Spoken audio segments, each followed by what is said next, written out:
Welcome, everybody, to the Boardmen Don't Get Paid podcast. I'm your host, Lawrence, today with my co host, Drew, over there in the Raiders hat, How's it going, guys? and Yash over there in the nice looking apartment. What's up? What are we talking about today? We're talking about Fantasy Football 101. We're going to give you the basics and the rundown of how to succeed in your fantasy football league if you've never played the game before. Sound good? Sounds great to me. All right, let's get right into it then. Uh, First off, what is the most important thing for your prep work before a fantasy football draft, Drew? So, the most important thing for fantasy prep is to understand the format of your league. So, I think today, since we're doing Fantasy Football 101, we're going to assume it's like a basic league where the scoring is standard settings for Yahoo. And we're going to approach it that way. So, in that setting, you start one quarterback, you start two running backs, two receivers, a tight end, a flex. A flex is a position where you could have a tight end, receiver, or running back. And the league also has a kicker and a defense and a couple bench spots. So we're going to approach it from that aspect. We're not going to go into anything advanced today. Okay. We want to give you some tips on how to approach your upcoming draft. So, quick side note, if their league has any of these advanced, settings, what would you recommend? Just, gloss over it real quick. I would recommend emailing boardmendon'tgetpaid@gmail.com and asking for some advice. No, but really, you can go on ESPN, you can go on Yahoo, NFL.com, and look at some of these writers and see what they have to say. They have separate rankings for, special scoring leagues, and you can kind of glance through it and kind of get an understanding of what's to come. Particularly, like for example, if you're in a PPR league, which means point per reception, what you're going to see in those rankings is like pass catchers, wide receivers, or running backs that catch the ball at a higher frequency are going to be ranked higher. So you will come across, similar guidelines from different writers. They'll have their own like little bias, but it's a good way to, get a barometer of how everyone is looking at each player. That is fair. I just want to add a couple of points. I think the most common leagues that aren't PPR leagues are either one or two quarterback leagues, which is when your flex spot becomes a wide receiver, running back, tight end, or QB. You're most likely going to put a QB into that position. So when you draft in those leagues, quarterbacks become a premium because everybody's trying to get at least two or three quarterbacks. And so you want to draft quarterbacks in earlier rounds than you would do in a standard or standard league, which would say stick with standard. And then the other thing is non-PPR leagues where you don't get points per reception. Really important there is touchdown equity. You want to be able to get people who are able to score touchdowns, guys who get a lot of targets in the end zone versus guys like, I don't know, like Jarvis Landry.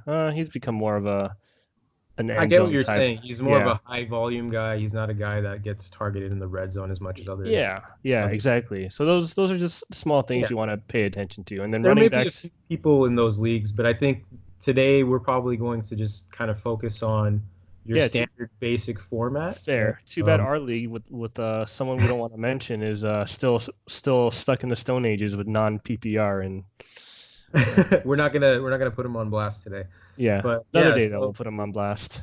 yeah, so when you understand the format, understand the positions, that gives you the knowledge that you need to start. Um, and it's really important that you approach the draft, well, because that's going to be the most integral thing as far as fantasy is concerned. Most seasons are won in the draft. The season, you can pick up people off the waiver wire, which is essentially like free agency for fantasy throughout the season, but the bulk of the talent on your team is going to come from the draft. So you really want to hone in and do a really good job during the draft. That's great. And before we like really delve deep into like the whole strategy and how you would approach a fantasy draft, I just want to get you guys talking about how you guys started playing fantasy, what you like, how you guys got into it, how long have you guys been playing, and a little bit background about your fantasy careers. Why don't we start with Yash over there, who's been a little quiet so far? Yeah, so I started playing fantasy sometime around like my freshman year of high school. About That 20 years ago. was almost. That was 2004, I think. Yeah, so about 15 years ago. My first fantasy football draft, I forgot the draft was going on, and I like looked at my team. It was all auto draft. Let me stop you there for a second. So, Fantasy 101, we're here to give you the do's. Yash just gave you a don't. Do not fall asleep and let your auto picks take over. That's not a good strategy to win. But go ahead, sorry. Yeah, yeah, that's a good point. So, especially in snake drafts, like you're going to get like even if you do forget the draft, don't ever forget the draft. You're still going to draft like good players just because of a snake draft. So that draft, I landed. I got Chris Johnson when he had that like 2,000 yards. yeah. Who was he with at the time? Titans. Was it the Titans? Yeah. So he had I basically it was an auto draft and he was on my team. I had like Rhodey White on my team. Bruh. Roddy White. I love I these like it. First we got Siakam. Roddy White. So I also had like Philip Rivers. Was that a homer pick or was that just I don't know, man. The auto draft just knew. It just knew. Like, Yeah. oh, I need to get this guy Rivers. So I actually it was a good team, and I got like third place or something in that league out of 12 teams. Um, and you were hooked after that, right? I was hooked. I was like, shit, I didn't even draft, and I got this deal. Like, what would happen if I actually was at the draft? I probably would have done worse, but that's what got me hooked. And then yeah, I've just been playing ever since. Fantasy football is a lot easier just because there's you don't need to maintain as much on a daily basis as fantasy basketball, and so fantasy football was a lot easier. I formulated a strategy early on, and I haven't deviated from it at all, and it's been pretty good to me so far. Haven't won a championship, but I've made the playoffs multiple times, gotten a lot of second place finishes.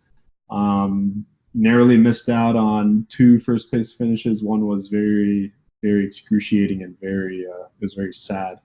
Lost to this dude in the Raiders hat here by 0.35 points because he had Seattle's defense and I had Frank Gore and they matched up on Sunday Night Football. And Frank Gore fumbled the ball. Seattle defense took it back for a touchdown and it was like a 10-point swing or something like that. So that was a beautiful day. That was tragic. No, it wasn't. What about you, Drew? Yeah, I've been playing fantasy since like 2004, 2005, similar time frame. I've been a big football and basketball fan, so it was kind of a natural transition for me because I already knew most of the league. I wasn't just like, hey, I only know Raiders players. Like I followed football pretty closely. I like fantasy because it gives you like a different level of engagement. You pay attention closely on Sunday because you want to see your players that you have on your team getting touchdowns, getting points, and just creates like a friendly competitive atmosphere, right? Who doesn't like friendly competitive game? And you get to join it with your friends and talk a little smack. Who doesn't like that? Yeah. And of course, who doesn't want to win, right? And that's why we're kind of here today, is to kind of assist people that don't really understand fantasy or are just getting into it, and hopefully have them finish higher than they would have had they not watched this video. So that's kind of our goal today. Yeah. How about And yourself, Lawrence? How'd you get into fantasy? yeah, How? I didn't really take football seriously until a few years back. I played for fun, but I never really won anything because I didn't really try as hard as I should have. Like I was one of those guys who would just wake up at 11 if some guy wasn't starting. I'd be like, all right, whatever. I just kept him in and got a 0 pointer for the week. Like I was a pretty casual player, and then I started joining, higher dollar amount leagues, which made me have to pay attention more because I got more invested into it. I think the Sure. first time I ever really sort of took it seriously, I got really lucky. And it was the year where Cam Newton won the MVP, and I drafted him in a really late with a really late draft pick. And that was also the year that Devontae Freeman was the leading rusher in the league, and it was an auction draft that I participated. I think it was the league that we're in, Drew, a couple years back, and I got Devontae Freeman for like $2, Wow. and he just carried my team to victory that year. Yeah. And it was him and That's Cam Newton, and I needed nobody else, and that when was you get value like that, you put yeah. yourself in a really good position Yeah, to win. and ever Sure. since then, I was hooked. I started like researching into it. Like I'm the kind of guy who like I don't like being bad at things. So if I'm bad, I'm gonna try and get better. And so I put a lot of time and effort into researching fantasy and how to get better. Of And here we course. are today. Not more than really like 6 years later. I've got different stories for basketball, but we'll get there during the fantasy basketball season. But yeah, football, I've been taking it seriously for maybe the last 5 years, but I've been playing for a good like 8 or 9. Yeah, Yeah. and we have our own like group chat where we do daily fantasy sports. We also gamble on sports. I mean, we're pretty deep into this stuff. Yeah. We're not going to talk about all that today. We just want to kind of solely focus on strategy for how to draft in a standard league. We're not going to get into like players specifically. We're just going to get in the basics of strategy today. Yeah. So speaking of basics of strategy, what is your most important rule for drafting? Let's just get right into the draft. Like, what is your Yeah, most important rule for drafting in a standard league? Like, what do you pay attention to the most? absolutely. So the for me, I think it's really crucial to uh, get running backs early on. That's something that I am a big proponent of Hmm. because if you look at the way the standard leagues are formatted, you have a quarterback, you have two running backs, two wide receivers, a tight end, and a flex, right? I'm gonna ignore kicker and defense for now. So You can just every ignore them team in the forever. league, what was that? I should just ignore them forever. They don't matter. Yeah. Every team in the NFL starts two wide receivers already, and some of them even start three in their base like offense. They have a slot receiver. Um, Running backs, on the other hand, every team in the league only starts one. So when you look at it that way, you've got 64 to 96 starting wide receivers in the NFL, and you've got 32 starting running backs, right? And in a 12-team league where you have to start two running backs each, um, you have 12 teams that are, trying to get 24 running backs out the gates. So when you stack up on that position, you put yourself at an advantage just on that fact. So I like to grab running backs early on.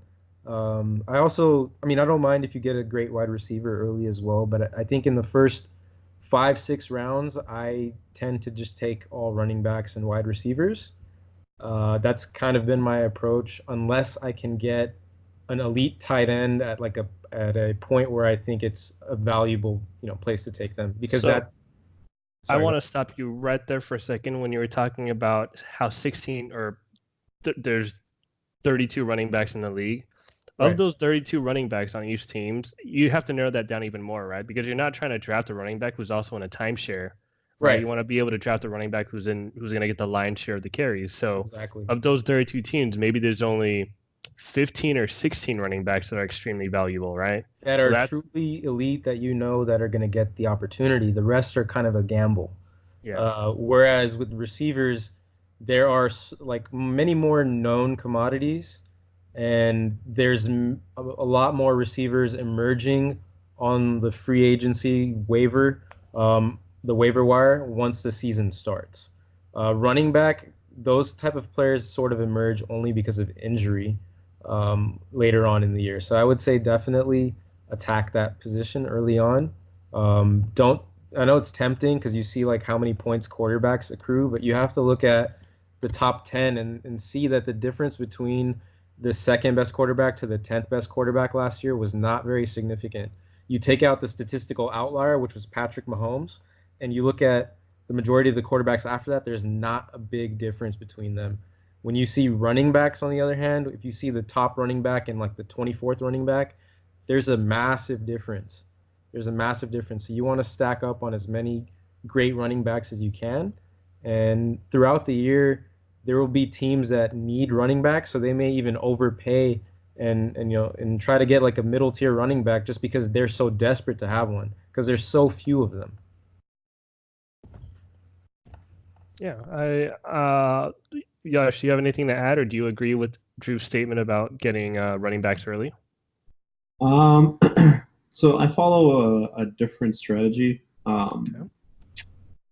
I guess for snake drafts, I mean, it does make sense. Maybe drafting, I don't want to draft, I don't want to, use my, first 2 or 3 picks on running backs. I kind of want to get, the best available player, whether it's a tight end, running back, or a wide receiver. So it depends on the player pool and what my needs are.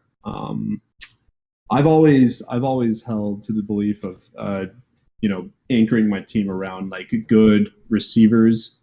So drafting, when I first started, I was always drafting, guys like Calvin Johnson. Later on, it became like DeAndre Hopkins and Julio Jones. I've always tried to get the top receivers, and that's because there's like a minimum. What the way like the game like NFL games go, like if you fall behind early, the running game sort of gets abandoned, and you start teams starts throwing, and so whenever I drafted Calvin Johnson, it wasn't like the Detroit Lions were just like destroying teams left and right and just relying on the running game. It was usually always like it was either close or they were always trying to play catch up and like besides like Calvin Johnson on that team, I don't know who else. They had like Nate Burleson, and their running backs were always like rotating. So it was just Calvin Johnson was getting targets, and he was going to get his numbers. And because I played it in a PPR league, that helped. So if let's say like Calvin Johnson, he got targeted. I'm just going to call him by his nickname, Megatron. Let's say Megatron was targeted 14 times, but he only made like 4 or 5 receptions. You can bet that those receptions equated to maybe 60 to 70 yards, and if we were lucky, maybe like a touchdown. And that right there, that's in a PPR league, that's like 10, 11 points. With the touchdown, it's like 17, 18. So wide receivers were always guaranteed points for me. Running backs, like you could have like ground pounders like Leonard Fournette, or people guys that were getting 25 to 30 carries a game. But like I said, there's too many like things that you have to take into account. Like they could get injured real quick. His team could abandon the run game. They could just get stuffed. They could carry the ball 25 times but only get like 49 yards. So for me, like drafting like top running backs, that wasn't a priority for me unless they were like PPR monsters, like a Le'Veon Bell or like a Christian McCaffrey now. With that said, like I always had running backs that were RB2s on a team, or they were backups or handcuffs. There's a lot of times where I had like really good teams and my lead running back was like Danny Woodhead. There it was just, but he got points. Like Darren Sproles, like he got points. He wasn't like he was rushing for 140 yards and a touchdown a game. He was just getting a lot of receptions. So for me, like it was always about the wide receivers and just having a good quarterback. Yeah. Turn that down, whoever that is. Nah, you have this iMessage notification. My counterpoint to whatever Yash just said is there's a reason why he hasn't won first place. I'm just gonna put that. That was a So burn right there. when he says like, there's running backs that get 25 carries and they end up with 49 yards, yeah, that's gonna happen sometimes. But you got to look at those 25 carries, and that will normalize over a 16 game season.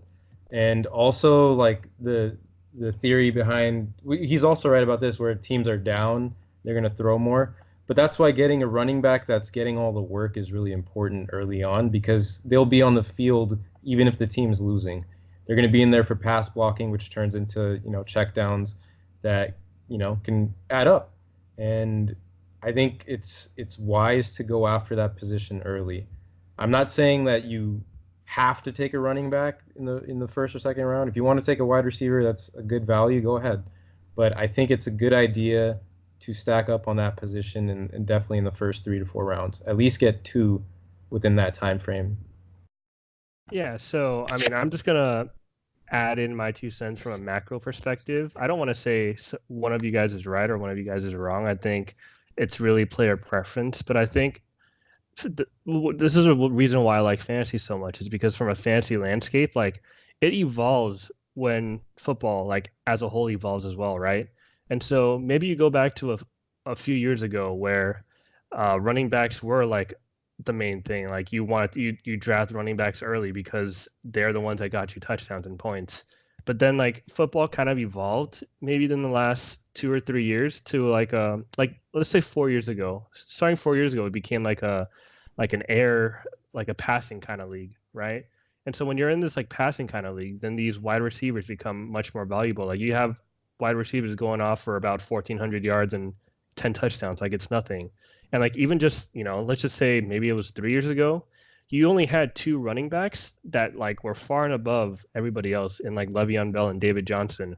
Whereas like you had so many wide receivers that were just putting up huge amount of points every week. Like you had Antonio Brown, you had OBJ, you had Mike Evans, you had Julio Jones. Like all these guys are putting up like running back one type stats, whereas you only had two running backs that consistently gave you that production. And so a year like that, I think you could have definitely skipped out on the running back first and gotten one of those really good wide receivers, and you would have been just fine, right? Of But I course. think football has kind of evolved now into a game where especially last year, like 2 years ago and last year, it's become more of like a lot of teams are utilizing the running back more for checkdowns and stuff like that. And so now there's a lot of running backs out there who are like legitimate three down backs who also get a lot of targets and catches per game. They, And I they think line there's up as like slot receivers sometimes though. So exactly. So then there's like maybe 7 or 8 of those like right now that become really valuable. And like this year, I think you definitely have to target one of those guys if you have an early round pick because it's such a passing league right now. Even a wide receiver two on a certain team can put up really good stats week in and week out. So I think as football evolves, you the fantasy landscape evolves, and that's why like the zero running back strategy was kind of viable a couple years ago. Like I'm not gonna say it was bad. It was people were actually doing that, and I think it was definitely viable. You could have skipped out on a running back in the first 2 rounds and gotten two elite wide receivers, and you'd have been just fine. But I think nowadays because there's some running backs now in the league where if you don't have them on a certain week, you're just gonna lose because they're gonna put up like 30 points like it's nothing. Like Christian McCaffrey is gonna put up 100 receiving yards, 100 rushing yards, and two touchdowns, and you're done for. So and so and you yeah, have to allocate. You have to view it in a sense like when you're going up against your opponent, how many points is your set of running backs going to accrue versus theirs, right? How many points is your tight end going to accrue versus theirs? And you set yourself up for an advantage in that sense when you attack that position early, because I feel with wide receiver you can make up ground when you look at it that way in the later rounds or even on the waiver wire once the season starts. And I think that variance is important to take account of. And I think that's exactly why I won't take a quarterback for the first 7 or 8 rounds either, because that's a position, despite how many points they accrue, again, the difference between the second quarterback and the 10th quarterback or the 12th quarterback was not statistically significant from a fantasy aspect. Um, Yeah, so you've mentioned this whole not taking a quarterback early a couple of times. So right. let's hear you go more in depth. Like why should you not target a quarterback early? And like there's a quarterback going pretty early in this year's draft and Patrick Mahomes. Like is he just not on your target in the third or fourth round this year or what? I think if you really like Patrick Mahomes, go for it. But I don't think taking him in the first, 3 rounds is setting yourself up for value. I think last year's season is kind of a statistical anomaly. He's not going to, get that similar season, in my opinion.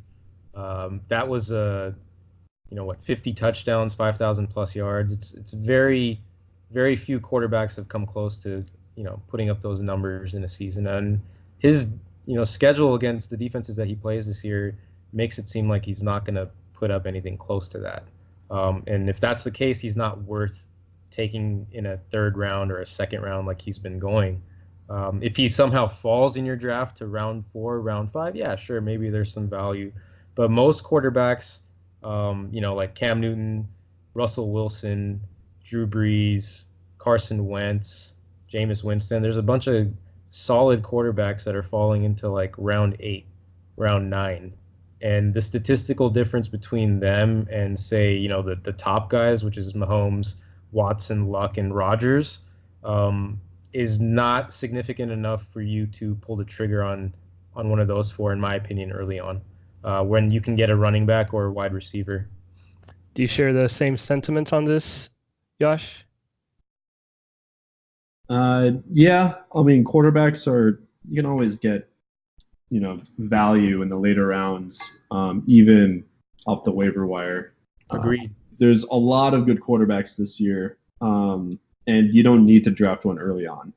You could get someone like, dude, hold up. You know what? I got to put this on mute. 6 hours later. We're back. Sorry about that. And I was just asking Josh, do you share the same sentiments on quarterbacks that Drew does? Yeah. So, like I said, quarterbacks you can find value in the later rounds or off the waiver wire.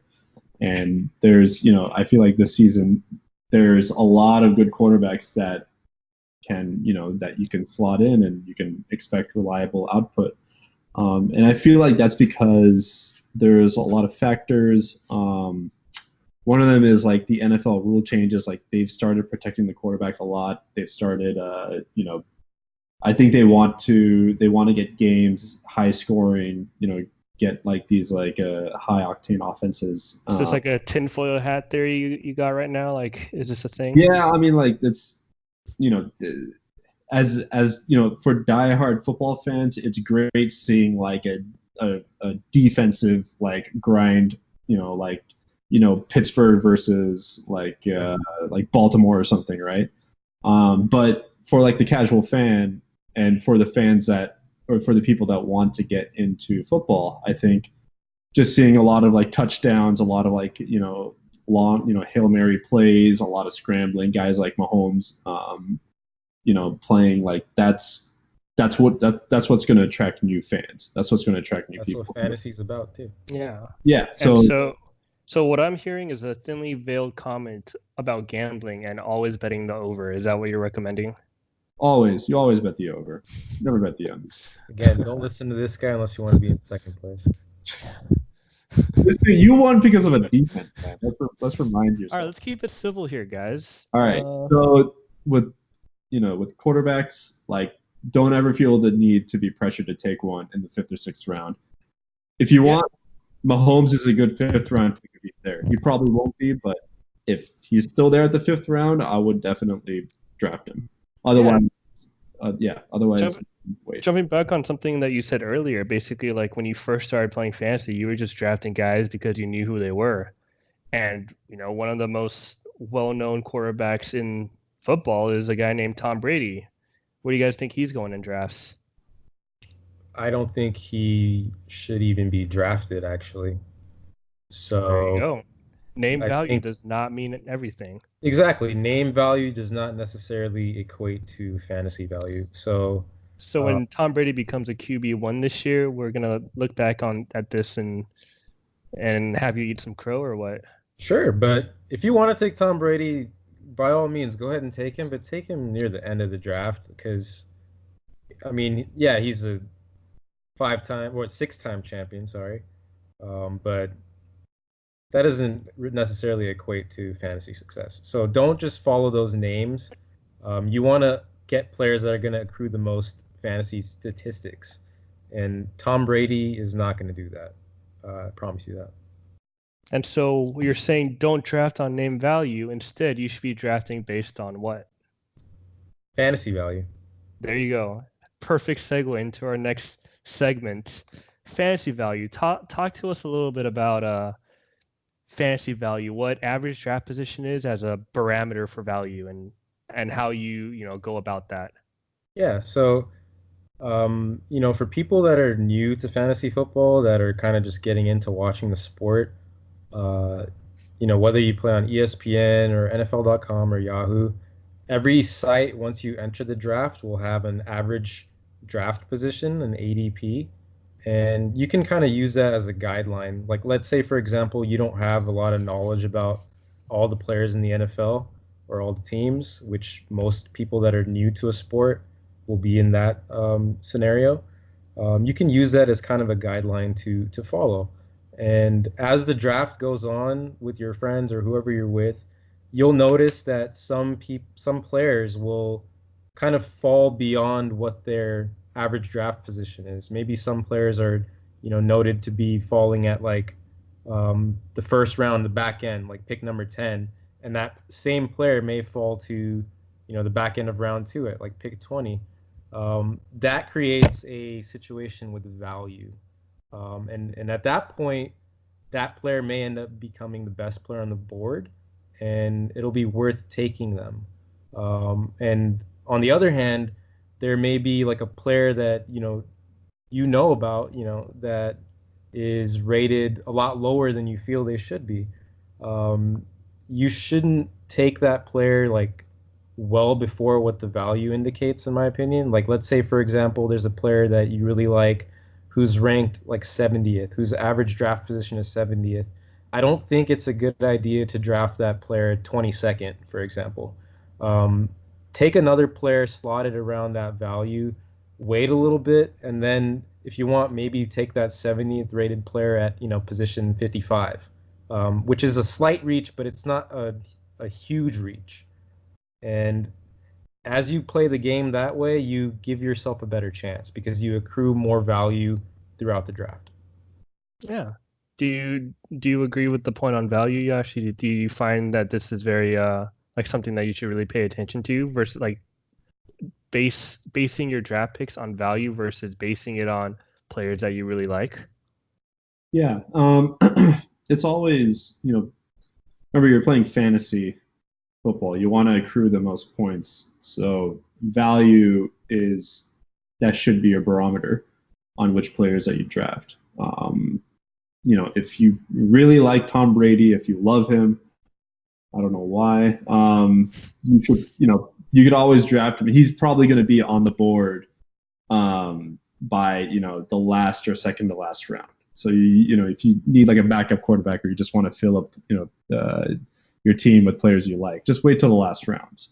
But those early round picks, first round to the sixth, seventh round, like those are where you really need to take the best players available, depending on position and depending on necessity.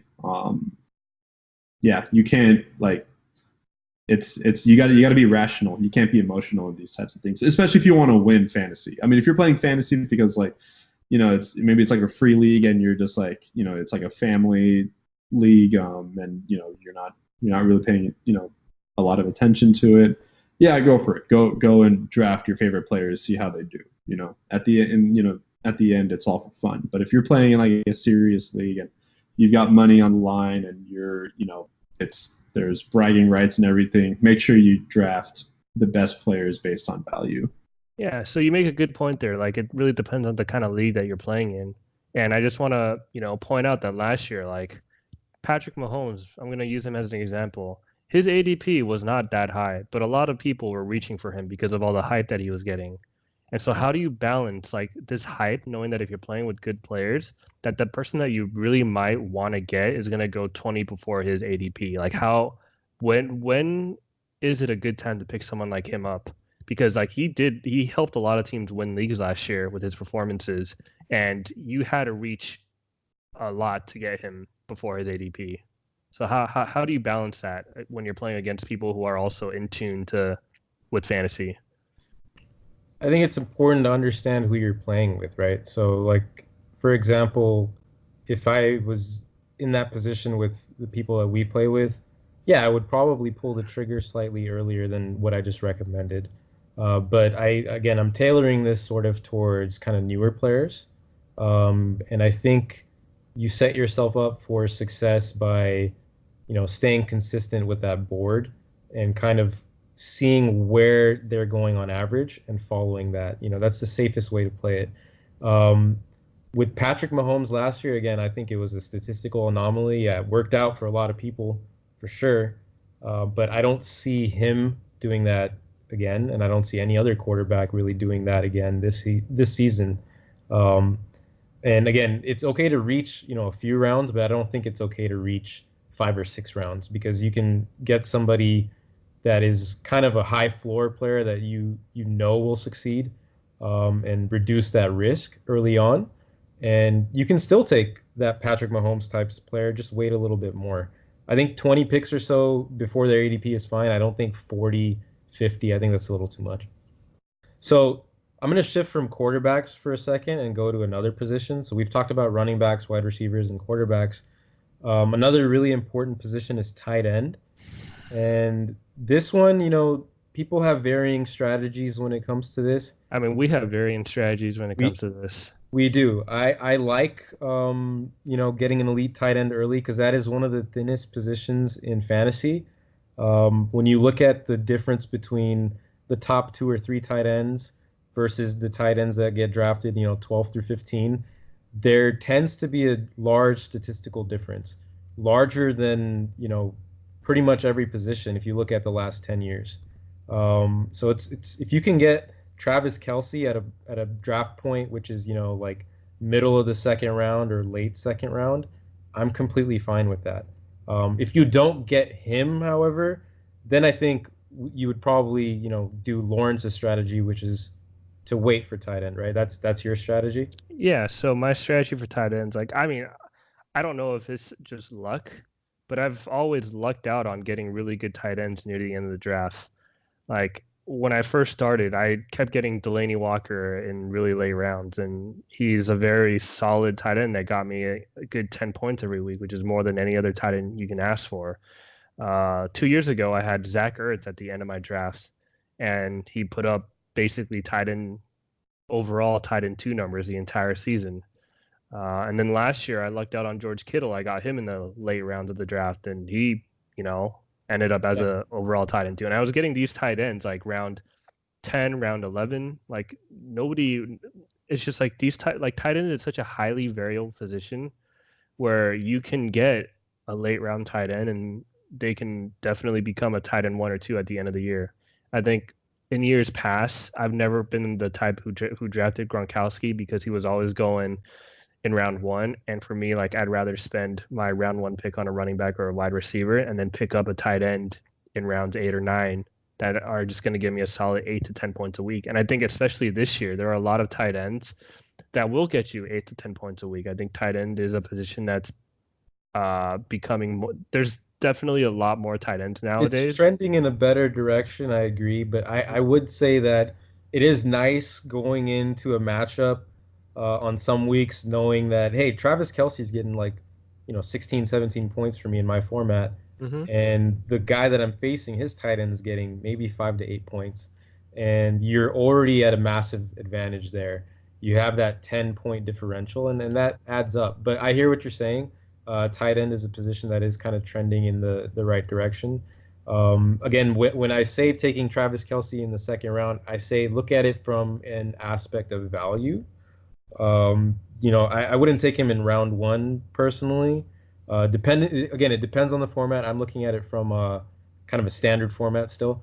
And from that aspect, I think if he falls, mid to second round, I'm completely fine with taking him there. And like you go back to the word value, right? The thing is like if you're if you have the mindset of going in and drafting Travis Kelce in round 2, like if you see a lot of people taking running backs in the early rounds, you're not going to try and draft Travis Kelce in round 2 because you need to take a running back too. Because when what you're giving up for drafting Travis Kelce in round 2 is you're giving up a stud running back, and if by the time round 3 or round 4 rolls along and it's your turn again, you're not going to be able to draft that running back that you want. You might be stuck with a middle of the pack running back if you go with Travis Kelce. So it all comes back down to opportunity cost and positional value and scarcity, like you mentioned earlier.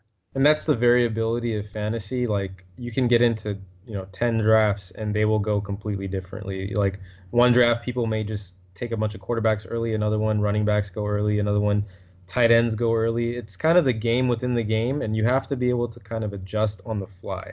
Yeah. What we're doing is giving you some basic pointers on how to approach it, but the game within the game is something that you have to learn yourself as time goes on. And I just want to kind of add on, like, because this is a beginning type of fantasy 101 type episode, I'm going to say that it's a lot harder to vary your strategy, like pivot if you draft a tight end early versus if you draft a late tight end. Like, I think drafting a tight end early is kind of like an advanced strategy because it's a high risk position. Because if you miss on Kelce, like if for some reason Kelce gets injured, then you're left with like a middling, like a running back 2 that you kind of just may or may not work out because that running back 2 is not going to be like a top tier running back. It's going to be like a middling running back who might be in a timeshare. And like I guess drafting from that kind of position isn't as easy as just taking all the skill positions first, like getting all your running backs and wide receivers out of the way before just drafting a tight end near the end of the draft. Like I think from a beginner perspective, drafting a tight end later is a lot easier to do than drafting a tight end early.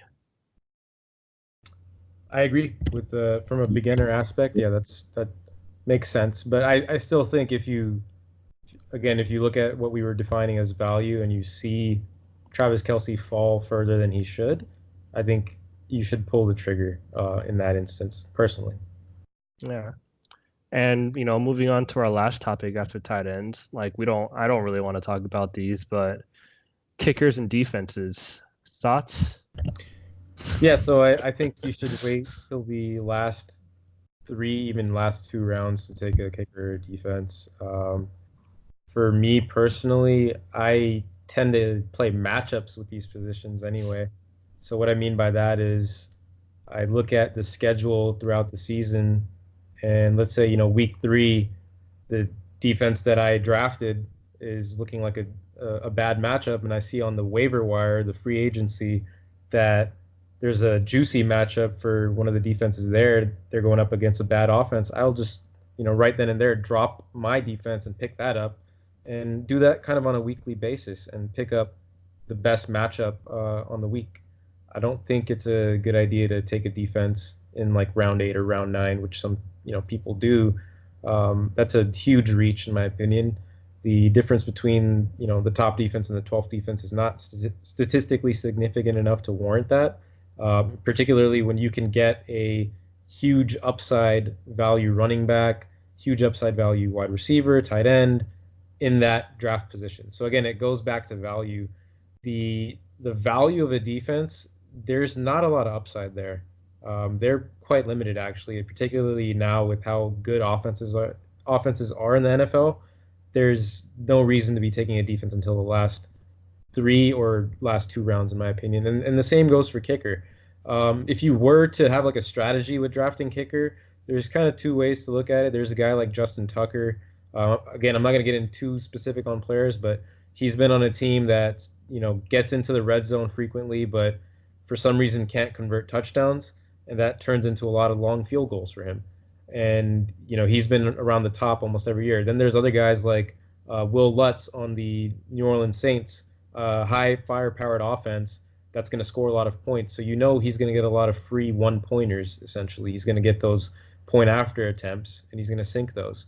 So those are kind of high floor. That's a high floor guy. Justin Tucker could be a high upside guy, but you don't need to get those guys.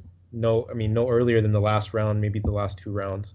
Um, use those earlier middle picks for high upside players at other positions because they're no use at kicker or defense. Yeah, I mean, what about you, Yash? How do you feel about kickers and defenses? Kickers, honestly, just you don't even have to draft one. Don't even draft one, huh? Just pick one up on the waiver wire. Use that draft spot for like a deep sleeper pick or just someone that like you may have like inside information or you think this is going to do well, but it's like a stretch. Like, Kickers they're a dime a dozen. You can just go. I thought I hated kickers, but you're just taking it to another level right now. Dude, when you're a Chargers fan, like you develop a strong hatred for kickers. Doesn't that make it seem? Doesn't that make kickers more important for you if you're a Chargers fan? I'm just like There's 2 ways to approach it. I'll deal with it later. That's kind of what we did. We got Badgley. He's just been rock solid. So, but yeah, like with if you're drafting like 2-3 weeks before the season starts, don't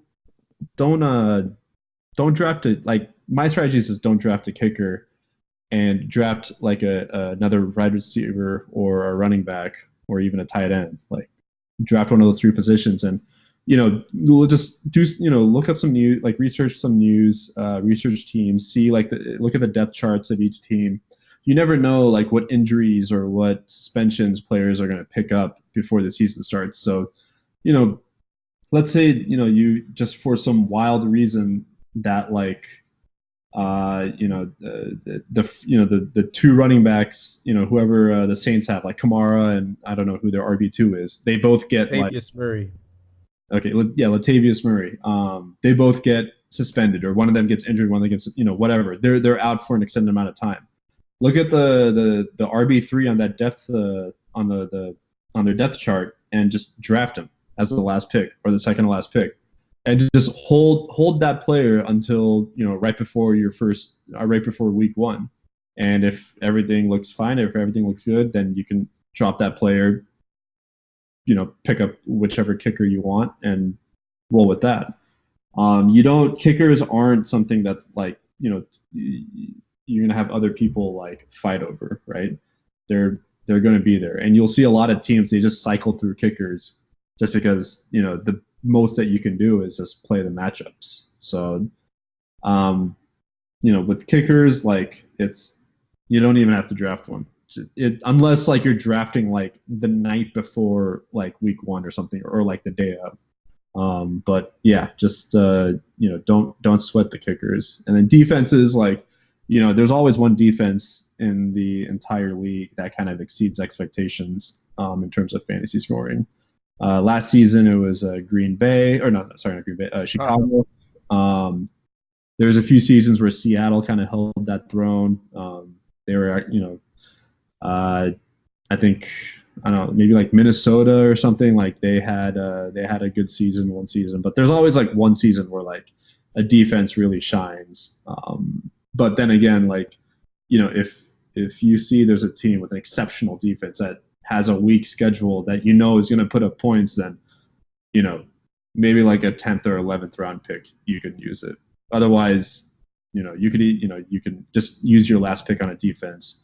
Or if you want to be, go the same route as a kicker and just omit the defense, you could do that. But those could be a little dangerous because then you could pick up something like the Chiefs defense or like, another subpar defense, and you don't want that. You want a decent defense that can hold their own. They may give up points, but they'll get a couple of sacks, maybe a fumble recovery. So just keep that in mind. So I think those are good points. They're kind of more advanced strategy, I would say. For beginner drafts, I wouldn't recommend that because maybe it becomes a little too confusing. But I know why you're mentioning that, because Yash actually used that strategy last year, and that allowed him to get James Conner. So it does work out for people that do that strategy. As far as my counterpoint for like defense though, like you look at the last few years, there was a year where Jacksonville ended up on top. You looked at Chicago last year. Um, Before the season started, neither of those teams were hyped as like the number one defense, you know. And me, even being a Raiders huge Raider fan, I knew Khalil Mack was going to be a beast for the Bears and turn them up. And no like fantasy expert was saying they were going to be number one. You can get the number one defense without selecting the first defense on the board. You can wait, and you can still end up getting that value. Uh, I don't think it's essential to take them in round 10 or 11 in a 15 round draft. Wait till 14 or 15, in my opinion.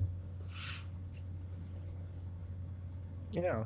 I mean, my thoughts on kickers, you flip a coin, and then whatever it lands on, your 20-sided coin, you just draft whatever kicker that side lands on. My only rule for kicker is you never want to be the first one to draft a kicker in your league. And that's basically it. And then when it comes to defenses, my only rule for defenses is you never want to be the first one to draft a defense in your league. Like, not once has a defense in the previous year ever been the number one defense the next year. Like last year, the Bears, like you said, went undrafted in most leagues. 2 years ago, Jacksonville went undrafted in most leagues. 3 years ago, like the Vikings went almost undrafted in most leagues. Like it, it's very hard for defenses to repeat, you know, their performance of last year. And I think, like you said, I think the Bears defense this year, like they're gonna be far and away number one, and there are gonna be people who are reaching for him, or reaching for the Bears with a high draft pick, or a higher than usual draft pick because it's the Bears, and And that goes back to value, which we, yeah. So I and mean, as a counterpoint to what you just said, what if your entire league waits till the last round for a kicker or defense? Are you still the sucker if you take a kicker or defense first in that last I round? mean, if your entire league wants to take the Bears defense in round 16, like is waiting for you to take the Bears defense in round 16 first, then by all means grab that Bears defense. But I bet you, like, I feel pretty confident when I say like Bears are not going to repeat as a number one defense this year. I agree. I agree with So that. Repeatability at the defense position is very difficult. I think the last one that I can remember may have been the Seahawks, which was like Legion of Boom time. I I don't know. Somebody maybe has to fact check that, but that's the only one I. I don't think they ever, yeah, because like the year after the Seahawks, I think the Panthers are, Yeah, they may have hovered around yeah, the top, but not actually they're got. probably near the top, but it's still not number one. Yeah, Like, that's a tough position to have repeatability. But yeah. speaking of repeatability, just to hamper on a point I made earlier, Travis Kelsey has been the number one tight end for the last 3 years. So there's some repeatability for you. No reaction. I am so tired of this Travis Kelsey talk coming from a Raiders fan. Oh, I know him good and well. He decimates us every time. So he's a beast. Yeah. Well, if you hear like if other Raider fans hear you, like you're not I'm a gonna. realist with my teams, man. I don't get too, I love my squads, but I keep it real. That So guy wrecks us every time. we're running out of time, but quickly, draft's over. You have your team now. How do you proceed now? What do you do now after the draft's over? So, How do you make it through the year without your team imploding? so the first thing I'm gonna say is follow the Boardmen Don't Get Paid podcast because we'll be dropping some knowledge about who to pick up throughout the year, giving some fantasy advice as the year goes on. Um, but following news, ESPN, Yahoo, um, seeing who's doing well, being active, paying attention to your team. There's lots of value that emerges on that free agency waiver wire. Pay attention to that, and you can improve your team throughout the year. You need to manage your team in the sense that if you have injuries or if you have somebody get suspended, you need to pay attention to the waiver wire to sustain your team. And we all want everyone to compete in fantasy football. The lamest thing is if you have someone that uh, kind of lets their team go after week 4, week 5 because they've been losing. It kind of ruins it for everyone else. If that ends up being like a free victory for the remaining teams. So continue to keep your team competitive, and the best way to do that is to set your lineups and to pay attention to value that emerges on the waiver wire throughout the year. Yeah. What about you, Josh? Um, yeah, look at your team. Um, if it's your first time, just look at it, just marvel at it. Those are your picks. Stand by them. Play the season out. Don't like Drew said, don't just give up like halfway just because you think you're going to lose. If you plan on playing multiple years afterwards, if you're down, like if your win loss record is like 1-6, 1-7, and you know you're not going to make the playoffs, use the remaining weeks to kind of like practice new strategies, or I like that.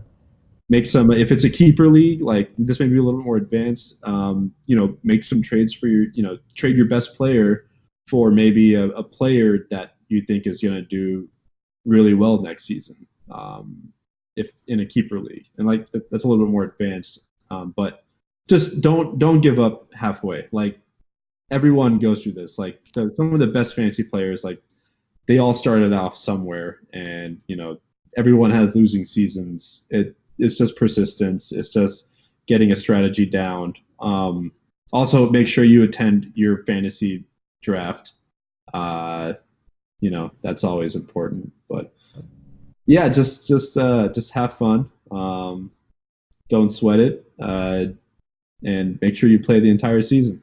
And Nice. like you said, board men don't get paid. We'll be here to help you out with any needs. Yeah, and I just want to make a point that you just said right there, where trades, right? Trades are very important. I think to me, like having fun, great, do that. But also like keep up with the news. Sometimes a guy might get injured in a practice, and you want to be the first one to grab the backup, off the waiver wires, or you have a running back who had a really good week, and it might be like an outlier week, and you want to capitalize on that. What do? You trade him away for someone who has name value and maybe more consistent. Like I don't want to single out anybody here, but last year there's a wide receiver that didn't score a touchdown until week 9, and there was a running back that was started off the year really strong, and the guy with the wide receiver was a little trigger happy and wanted to sell off that wide receiver for a running back that was doing really well, and that running back ended up being Jordan Howard, and that wide receiver ended up being Julio Jones.